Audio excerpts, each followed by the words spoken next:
जो मेरे लिए कर्म करता है, जो मुझे ही जीवन लक्ष्य समझता है और प्रत्येक जीव से मैत्री भाव रखता है, वह निश्चय ही मुझे प्राप्त कर लेता है। अब भगवान वही बात कह रहे हैं, देखो, जो सभी में मुझको ही लक्ष्य समझता है, प्रत्येक कार्य में यही समझता है कि भगवान को ही प्राप्त कर रहा हूं मैं, उसी को जीवन लक्ष्य बना लेता है और प्रत्येक जीव से मैत्री भाव रखता है, किसी से भी दुश्मनी नहीं रखता है, तो वह निश्चय मुझे प्राप्त कर लेता है। सकाम कर्म तथा मनोकर्म से कलमश से मुक्त होकर मेरी शुद्ध भक्ति में जो तत्पर रहता है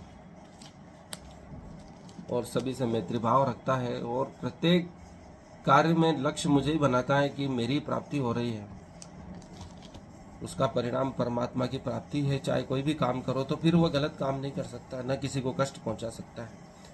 प्रत्येक कार्य से वह परमात्मा की ही भक्ति कर रहा है।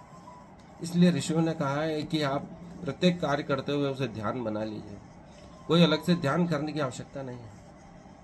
ध्यान अर्थात इसे हम प्रभु का ध्यान भी कह सकते हैं और यह भी कह सकते हैं कि हम सचेत होकर ध्यान कर रहे हैं, जो भी कर रहे हैं उसको देखने वाले बनकर कर रहे हैं, दृष्टा बनकर कर रहे हैं, दर्शक बनकर कर रहे हैं, प्रेक्षक बनकर कर रहे हैं, तो हमारा कर्म अशुद्ध नहीं होगा, क्योंकि उसकी लक्ष्य प्राप्ति परमात्मा की प्राप्ति है और परमात्मा शुद्ध स्वरूप है, नियमों का समूह है, वह किसी को कष्ट नहीं पहुंचाता है, वह विशाल करुणा का स्वरूप है। इतनी अनंत करुणा है कि हमारे 100 अपराधों को भी वह माफ कर देता है। शिशुपाल के 100 अपराध कृष्ण ने माफ किए, हमारे और भी ज्यादा कर सकता है, क्योंकि वो तो उनकी माता ने बांध दिए थे। भगवान और भी माफ कर सकते थे, क्योंकि वह अनंत करुणा के सागर है, दयावान है।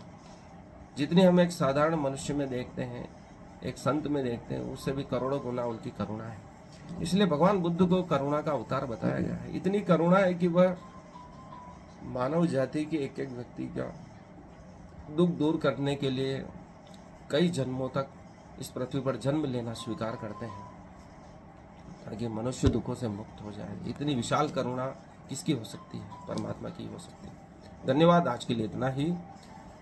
यह 11वें अध्याय का विराम है, जिसमें भगवान विराट रूप अर्जुन को दिखाते हैं, अपना चतुर्भुज रूप दिखाते हैं, 2 भुजा वाला भी दिव्य रूप भगवान अर्जुन को दिखाते हैं। इस प्रकार 3 रूप दिखाते हैं और अर्जुन को वह समस्त ज्ञान प्रदान कर देते हैं जो एक मनुष्य का लक्ष्य होता है, वह परमात्मा को प्राप्त कर लेता है। आज के लिए इतना ही।